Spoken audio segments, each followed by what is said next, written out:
मार्गस्य नेतारं भेतारं कर्मभूभृतां ज्ञातारं विश्वतत्त्वानां वन्दे तद्गुणलब्धये।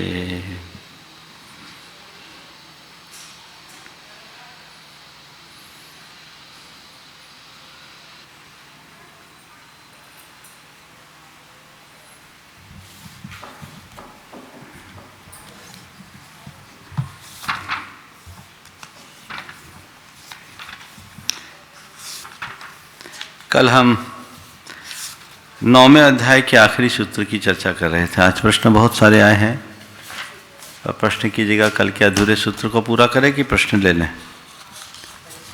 सूत्र पूरा कर लेते हैं। सूत्र पूरा कर लेते हैं। तो कल ये कहा गया था कि पुलाक, बकुस, कुशील, निर्गंथ और स्नातक के भेद से जो 5 प्रकार के मुनि हैं, इन मुनियों में संयम, श्रुत, प्रतिसेवना, तीर्थ, लिंग, लेशा और उपवाद स्थान, इनकी अपेक्षा से विचार कर लेना चाहिए। इन 7 स्थानों में उस संदर्भ में कल कहा था कि संयम की दृष्टि से देखा जाए तो पुलाक, बकुश और प्रतिसेवना कुशील के पास मात्र सामायिक और छेदोपस्थापना संयम होते हैं, जबकि कषाय कुशील के पास सामायिक छेदोपस्थापना के साथ परिहार, विशुद्धि और सूक्ष्म सांप्राय भी होता है। और कषाय कुशील निर्गंथ और स्नातक को एकमात्र यथाख्यात संयम होता है। श्रुत की अपेक्षा अगर देखें तो पुलाक, बकुश और प्रतिसेवना कुशील के लिए उत्कृष्टतम अभिनक्षर 10 पूर्व, यानी वो 10 पूर्वधारी होते हैं, जबकि कषाय कुशील और निर्गंथ 14 पूर्व के धारक होते हैं।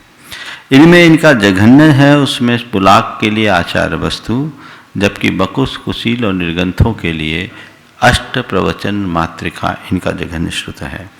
प्रतिसेवना की दृष्टि से देखा जाए तो पुलाक अपने मूल गुणों में पर के दबाव प्रभाव से आकर क्वचित कदाचित दोष लगा लेते हैं, जबकि बकुश उपकरण बकुश और शरीर बकुश के भेद से 2 प्रकार के होते हैं। उनमें उपकरण बकुश विशेष प्रकार से विशेषता युक्त उपकरणों के आकांक्षी होते हैं और शरीर बकुश अपने संस्कार, शरीर के संस्कारों के प्रति विशेष ध्यान देते हैं। इनकी अपेक्षा इनकी प्रतिसेवना होती है।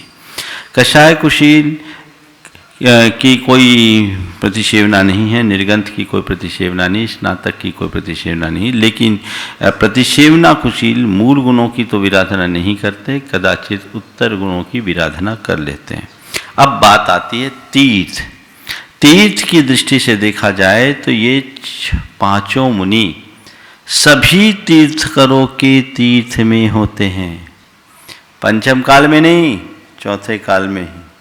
और चौथे काल में केवल भगवान महावीर अंतिम शासन नायक के नहीं, ऋषभदेव से महावीर पर्यंत सभी तीर्थंकरों के तीर्थ में ये होते हैं। ठीक है। फिर तो हर और कब होंगे? बिना तीर्थ के धर्म चलता है क्या? तीर्थ काल में ही होंगे 5। जब तीर्थ नहीं है तो मुनि होंगे क्या? तीर्थंकर का काल चल रहा है कि नहीं चल रहा है? किसका तीर्थ चल रहा है अभी? तब जब तीर्थ नहीं तो धर्म ही नहीं। तीर्थ किसको बोलते हैं? द्वादशांग आगम, रूप आगम और उस पर आधारित चतुर्विध संग। जब तक ये है तभी तक मुनि है, जब ये नहीं तो मुनि कहाँ से? हाँ, ये हर तीर्थंकर के काल में होते हैं। लिंग, इनके लिंग 2 प्रकार के हैं, द्रव्यलिंग और भावलिंग। तो भावलिंग की अपेक्षा तो सभी निर्गंथ भावलिंगी होते हैं। द्रव्यलिंग की अपेक्षा भाज्य है। द्रव्यलिंग की अपेक्षा जो भाज्य कहा गया है, इसका अर्थ ये लेना कि द्रव्यलिंग से तो सब निर्गंथ लिंगी होते हैं, समझ गए? लेकिन यहाँ द्रव्यलिंग में भाज्य का अर्थ ये नहीं ना कि स्त्री पुरुष नपुंसक कोई भी हो जाए। द्रव्यलिंग में निर्गंथ लिंगी की अपेक्षा कोई बड़े होते हैं, कोई छोटे होते हैं, इस अपेक्षा से इनका लगा लेना।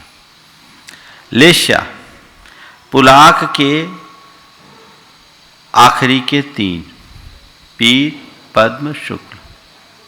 बकुश और प्रतिसेवना कुशील के 6 लेशाएं, ये विशेष ध्यान देने योग्य है। सामान्य रूप से पंचम गुणस्थान से 3 शुभलेशाएं होती है, समझ गए।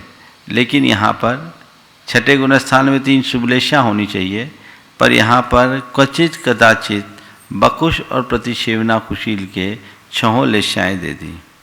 और मजे की बात, कसाय कुशील के उत्तर के 4 यानी कापोतलेशा, पीतलेशा, पद्मलेशा और शुक्ललेशा दिया। पुलाक की 3 शुभ परिणाम है।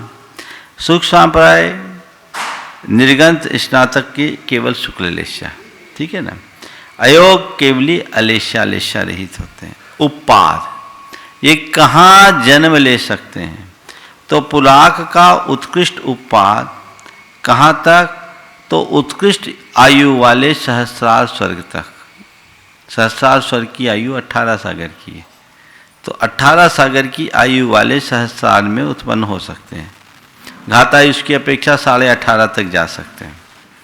बकुश प्रतिसेवना कुशील ये 22 सागर की स्थिति वाले आरन अच्युत कल्प तक जा सकते हैं, उससे ऊपर नहीं जाएंगे। लेकिन कषाय कुशील और निर्गंथ 33 सागर वाले सर्वार सिद्धि में भी जा सकते हैं, ठीक है।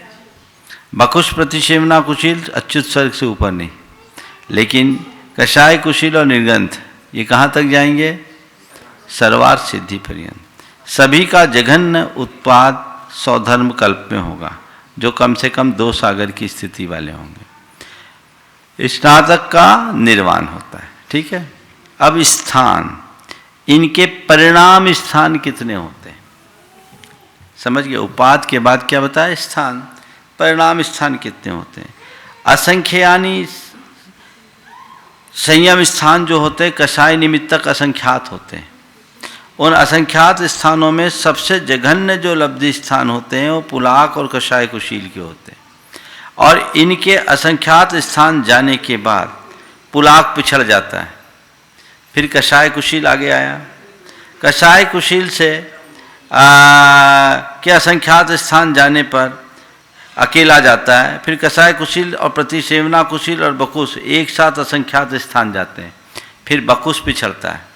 बकुश पिछड़ने के बाद फिर प्रतिसेवना कुशील और कषाय कुशील असंख्यात स्थान जाता है, अकेला प्रतिसेवना कुशील जाता है, फिर प्रतिसेवना कुशील के असंख्यात स्थान में जाने पर कषाय कुशील छूट जाता है, और कषाय कुशील के छूट जाने पर आगे जो अकषाय स्थान होते हैं उसमें निर्गंथ होते हैं। इसको समझने का ऐसा है, पुलाक बकुश कुशील निर्गंथ स्नातक में सबसे कम उत्पाद स्थान जो लब्धि स्थान होते हैं पुलाक के होते हैं, फिर दूसरे में प्रतिसेवना कुशील के होते हैं, फिर तीसरे क्रम में कषाय कुशील के होते हैं।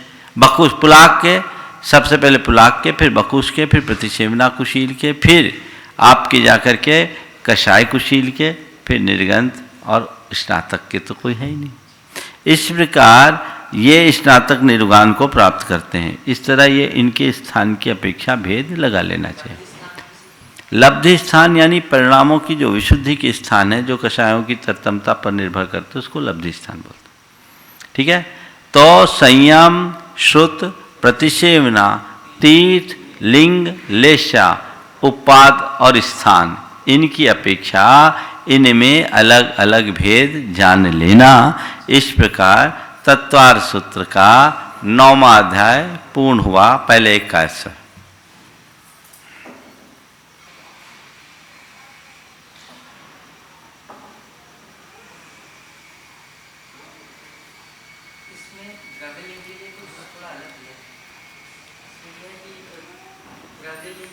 पूर्व भाव की अपेक्षा ले लिया हूँ।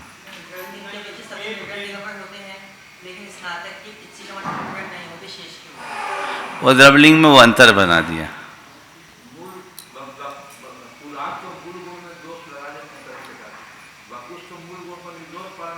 हाँ, अरे बाबा पिछी कमंडल के चक्कर में कोई छीन ले तो परिणाम खराब हो सकते हैं ना, परिणाम अल्पकाल में बिगड़ सकते हैं। अब देखो ना, कषाय कुशील को कापोतलेशा दे दिया, परिणामों की विचित्रता। कल के कुछ प्रश्न आए हुए, हाँ बोलो। हाँ, प्रमत्त प्रमत्त पुलाक का, पुलाक बकुश सामयिक छेदों पर स्थापना है, जब आगे छोड़ेंगे तो फिर कषाय कुशील में आ जाएंगे। ऐसे छामायिक क्षेत्रों पर स्थापना समय संयम 9वें गुण स्थान तक जा सकता है, तो पुलाक बकुस 8वें 9वें में भी जा सकते हैं, ऐसा निषेध नहीं है। अब देखो कुछ सवाल आए हैं मुकेश जैन का। अविरत और देश विरत को रौद्र ध्यान का पात्र बताया, तो क्या देश विरत को हुआ रौद्र ध्यान भी उसकी नरगति का कारण बनता नहीं?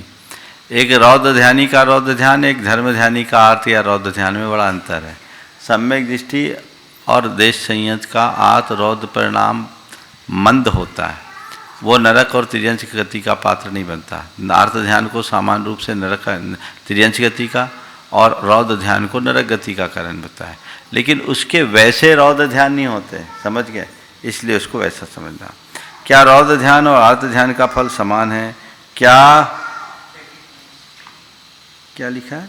क्रिकेट मैच इत्यादि देखना भी रौद्र ध्यान है। देखिए, आर्त ध्यान और रौद्र ध्यान एक से नहीं है, दोनों का फल अलग अलग है। आर्त ध्यान जैसा मैंने अभी कहा तिर्यंश गति का कारण, और रौद्र ध्यान नरक गति का कारण। क्रिकेट मैच देखना, खेल को खेल के भाव से देखो तो फिर भी ठीक है तो ये मनोरंजन ही, ये विषय संरक्षणानंद के अंतर्गत आएगा, लेकिन उसमें अनर्थ दंड है और ये धर्म ध्यान तो नहीं है, इसलिए इसको हम आर्तरौद्र परिणाम ही कहेंगे, हमारे समय की बर्बादी है। खेल को खेल की भावना से ही देखें। डिस्कवरी चैनल पर जनरल नॉलेज हेतु देखे गए प्रोग्राम को किस ध्यान में लेना चाहिए? ये सब धर्म ध्यान नहीं है, बाकी अब आप जानिए कौन से ध्यान में लेंगे। ज्ञान की वृद्धि की दृष्टि से देखना, लौकिक चीज़ों में भी अध्ययन अध्यापन आदि का आप करते हैं, ज्ञान विज्ञान सीखना, लौकिक ज्ञान सीखना, ये सब दुनियादारी की ज्ञान चर्चाएँ हैं। नरक तिर्यंश का कारण भले ना हो, पर इसे हम धर्म ध्यान की संज्ञा नहीं दे सकते। अब मंद और तीव्र नहीं जानते हम, तो आपको बोल रहे धर्म ध्यान नहीं है, सीधी बात है। अब आप देख रहे हैं एक शेर हिरण का शिकार कर रहा है, डिस्कवरी में क्या दिखाते हैं? ये दिखाते हैं। मगरमच्छ शेर को निगल रहा है, ये दिखाएंगे। एक जानवर दूसरे जानवर को मार रहा है, ये दिखाएंगे। हाँ, अब उसमें आनंद आ रहा है तो रौद्र ध्यान है। तटस्थ भाव से केवल ये जानने के लिए कि ये कैसे अपना शिकार करते हैं, तो धर्म ध्यान तो नहीं है, अनर्दंड है।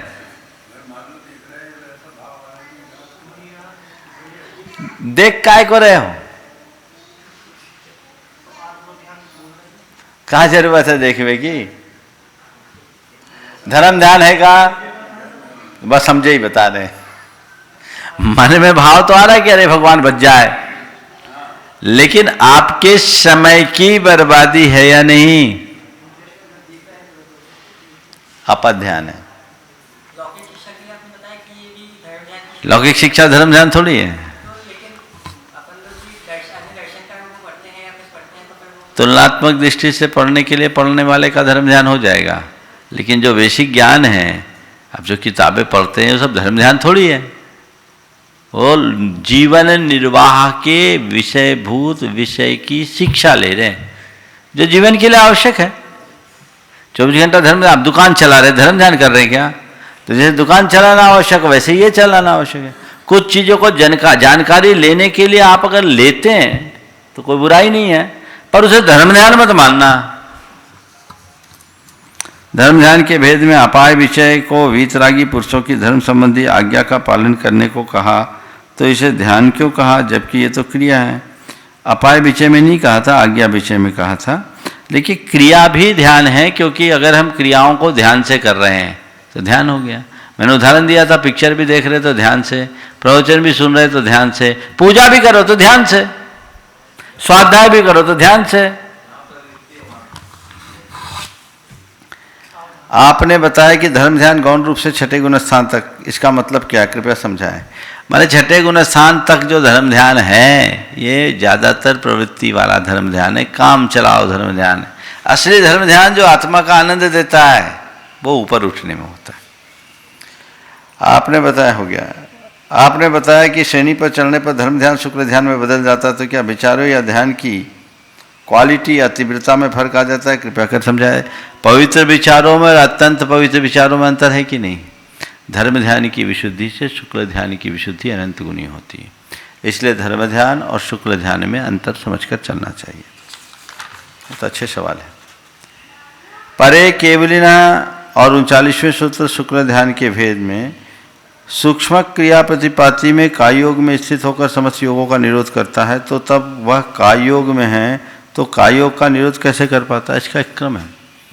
पहले सूक्ष्म स्थूल मनोयोग को रोकते हैं, स्थूल वचन योग को रोकते हैं, स्थूल काय योग को रोकते हैं, स्थूल श्वास प्रश्वास को रोकते हैं, सूक्ष्म काय योग में स्थित होते हैं। फिर सूक्ष्म मन योग को, सूक्ष्म वचन योग को, सूक्ष्म श्वास प्रश्वास को रोकते हैं, आखिरी में सूक्ष्म काय योग को रोक करके अयोगी हो जाते हैं। ये इसका क्रम। हाँ, करते करते अयोग हो जाते हैं। इस 27 सूत्र में उत्तम सहनन ध्यान के भेद, मोक्ष हेतु ध्यान, अर्थ ध्यान का स्वरूप, द्वितीय अर्थ ध्यान, वेदना का अर्थ ध्यान, निदान ध्यान, अर्थ ध्यान के स्वामी क्या पूछ रहे हैं आप? भावना योग में क्षमता और सकारात्मक कमांड का उपयोग करते हैं और इन सूत्रों में बिल्कुल क्लियर है कि ये कमांड समय अर्थ ध्यान से बचाती है और हमें संस्कार में इनको ठहराना चाहिए। ये अर्थ ध्यान से तो बचाता है और हम धर्म ध्यान का कारण बनता है।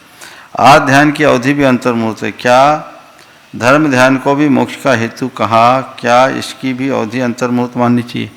ध्यान अंतर्मुहूर्त से ज़्यादा टिकता नहीं, चाहे अर्थ ध्यान हो चाहे रौद्र ध्यान, बीच में एक बार ब्रेक होगा फिर चल सकता है। शुक्ल ध्यान वो तो अंतर्मुहूर्त में बेड़ा ही पार कर देगा, पहला दूसरे में बदल जाएगा। श्रेणी अंतर्मुहूर्त में हुई, विशुद्धतर एक ही शुक्ल ध्यान होगा जो 12वें गुण स्थान में पहुंचाएगा, 12वें में दूसरा शुक्ल ध्यान होगा, फिर केवल ज्ञान हो जाएगा, फिर जीवन पर्यंत ऐसे ही रहेंगे, वहाँ ज्ञान है ध्यान नहीं। आखिरी अंतर्मुहूर्त में तीसरा और चौथा शुक्ल ध्यान होगा। धर्म ध्यान करने वाले मुनिवर को कितने समय या भावों में मोक्ष की प्राप्ति निश्चित हो ही जाती है? भाव लिंग पूर्वक अगर कोई मुनि बनते हैं तो उनका अधिकतम काल 32 भाव है। कितने हैं? 32 भाव में मुनि को तो मोक्ष मिलना ही है। हाँ, 32 भाव का बताया। भाव लिंग के साथ संयम स्थान 32 भाव से ज़्यादा नहीं, और संलेख ना हो जाए तो 3 से 8 भाव। चलिए, हाँ, उसमें 32 बार ही भावलिंगी बनेगा, बेड़ा पार हो जाएगा। अनंतानुबंधी की विसंयोजना और कांडक को कृपया स्पष्ट करें, उस आज मेरा गया। देखिए, विसंयोजना का मतलब क्या है? अनंतानुबंधी क्रोधमान माया लोभ को अनकषायों के रूप में परिणमा देना, ये विसंयोजना केवल अनंतानुबंधी की होती है। मैंने कांडक शब्द का प्रयोग किया था कि विसंयोजना के योग्य परिणाम को विसंयोजना कांडक कहते हैं। दूसरा प्रश्न भी देवेंद्र अजमेरा गया से है। पुलाक मुनियों के द्वारा उनके मूल गुणों में यदि निरंतर दोषी रहे, वे उसके प्रति सजग न हो, तो क्या वे स्तुत हैं? वो मुनि कहाँ है? दोष लगना और दोष लगाना में अंतर है, और दोष ही जिसकी प्रवृत्ति ही दूषित है, वो मुनि नहीं। फिर पूछा है, यही तो हो गया। एक बार का प्रश्न 3 बार सबमिट करते हैं। एक जगह पढ़ने में आया कि रौद्र ध्यान 5वें गुण स्थान तक ही हो सकता है, पर जिन्हें देश विरत व्रत है उन्हें रौद्र ध्यान नरक तथा तिरंज गति का कारण नहीं बन सकता। मेरी शंका यह, यदि रौद्र ध्यान अप्रशस्त है तो उसका अनिष्ट फल देश विरत व्रतधारी को क्यों नहीं? जो अनिष्ट है वह तो साफ सबके लिए अनिष्ट होना चाहिए। अरे भैया, कैटेगरी होनी चाहिए ना। रौद्र ध्यान होना, एक आदमी है जो ऐसा रौद्र ध्यानी है जो केवल मरने मारने का काम कर रहा है, और एक व्यक्ति है जिसके द्वारा घर परिवार की क्रियाओं में आरंभ में परिग्रह के कारण यथा प्रसंग अल्प हिंसा हो रही है। एक हिंसा कर रहा है, एक से हिंसा हो रही है, दोनों बराबर थोड़ी है। इसलिए धर्म ध्यानी का अर्थ और रौद्र परिणाम घातक नहीं होता, क्योंकि वो उतना घटिया लेवल का नहीं होता। चलिए, और तत्वार्थ सूत्र के अध्याय 9 के संबंध में जिज्ञासा है कि सूत्र क्रमांक 37, डॉक्टर अजीत कुमार जैन, भोपाल। सूत्र क्रमांक 37 के अनुसार सिद्ध केवली आचार्य भद्रबाहु स्वामी गुण श्रेणी आरूढ़ हुए हैं। सूत्र क्रमांक 45 के अनुसार श्रावक के अंतर्गत गृहस्थ या केवल क्षुल्लक एलक को मान्य किया गया है। देखिए, सूत्र क्रमांक 37 के अनुसार शुद्ध केवली आचार्य भद्रबाहु स्वामी गुण श्रेणी आरूढ़ हुए, कहाँ आ गया प्रसंग? मैंने तो बोला नहीं। ये कहा है 37वें सूत्र में, कौन से है? शुक्ल चाद्य पूर्व विदय। हाँ, तो शुक्ल चाद्य पूर्व विदय, शुक्ल ध्यान पूर्व विदों को होता है, लेकिन जिनको पूर्व विद है उनको शुक्ल ध्यान हो ही है, कोई जरूरी नहीं। शुद्ध केवली तद्भव मोक्षगामी भी होते हैं और भवांतर में भी।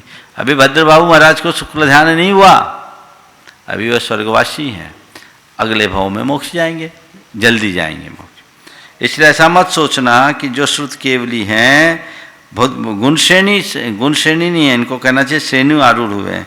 आचार्य भद्रबाहु स्वामी श्रेणी आरूढ़ नहीं हुए, अगर श्रेणी आरूढ़ होते तो मोक्ष जाते। समझ गए? इस काल में नहीं, पंचम चौथे काल में जन्म उनका हुआ था, नहीं हुआ उनका जन्म, 160 वर्ष बाद हुए, नहीं हुआ उनका जन्म, पंचम काल में हुआ, तो कहीं से जाने का सवाल ही नहीं।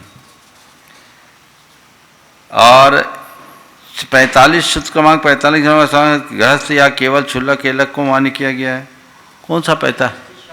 हाँ, श्रावक में आएंगे जो भी पंचम गुणस्थानवर्ती हैं, उनमें पहली प्रतिमा से लेकर 11वीं प्रतिमा वाले, यहाँ तक कि आर्य का भी पंचम गुणस्थानवर्ती है, और पशु पक्षी भी पंचम गुणस्थानवर्ती, वे सब आएंगे अपने अपने भावों के अनुसार, लेकिन जीवन में पहले समय से दूसरे समय में संख्यात गुणी। चलिए, हो गया सारे सवाल। हाँ हाँ, देखो, मोक्ष मार्ग में प्रथम रूप में दर्शन को प्रमुखता दी तत्वासूत्र में भी, सम्यक दर्शन ज्ञान चारित्र मोक्ष, लेकिन प्रवृत्ति में व्यवहार में ज्ञान देखने में आता है, तो इसलिए वहाँ ज्ञान को प्रमुखता दी। और अल्प अच है और ज्ञान को पूज्य माना, चूँकि यहाँ सम्यक ज्ञान का ही प्रकरण चल रहा है, सम्यक दृष्टि का ही प्रकरण चल रहा है। जब मिथ्यात्व से बात करेंगे तो पहले सम्यक दर्शन की चर्चा करके ज्ञान किया, क्योंकि बिना सम्यक दर्शन के ज्ञान सम्यक नहीं होता। लेकिन अब तो यहाँ मोक्ष मार्गी को बता रहे हैं, तो ज्ञान सबसे ज़्यादा प्रभावी है, इसलिए ज्ञान का उल्लेख पहले हुआ। ठीक है? ज्ञान ज्ञान ज्ञान के बिना कुछ काम नहीं होता। मुनि अगर अल्प ज्ञानी है, श्रावक अगर ज्ञानी है, तो भी श्रावक से मुनि का प्रभाव ज़्यादा है, लेकिन उसको इतना तो ज्ञान है कि मुझे क्या करना क्या नहीं करना, तब ना मुनि का प्रभाव है। अगर वो ज्ञान नहीं होगा तो कहाँ से प्रभाव होगा? लोक में ज्ञान को एक तो अल्प अक्षर है, और ज्ञान से ही हम सब कुछ पा सकते हैं, इसलिए ज्ञान को प्रमुखता दिए गया। अल्पाच अभ्यर्थितत्वात्, पूरे नहीं पाता है, जिसमें अल्प अक्षर हो और जो ज़्यादा मान्य हो उसको पहले रखा जाता है सूत्र में। ठीक है, आज इतना ही रखते हैं। कल 10वां अध्याय होगा और परसों का दिन, अब कल तो शुक्रवार है, शुक्र शनिवार 2 दिन में संभवतः ये हो जाएगा। इसके बाद आगे की प्रक्रियाएं बताएंगे। यहाँ ही रखो। संवर निर्जरा हो गया, मोक्ष की बात है। चलिए, जावानी के ज्ञान ते सूचे लोकालोक, शोभानी मस्तक धरो सदा देतो हो ढो। हे जिनवानी भारती तो है जपो दिन रैन, जो तेरो शरणागहे सो पावे सुख चैन।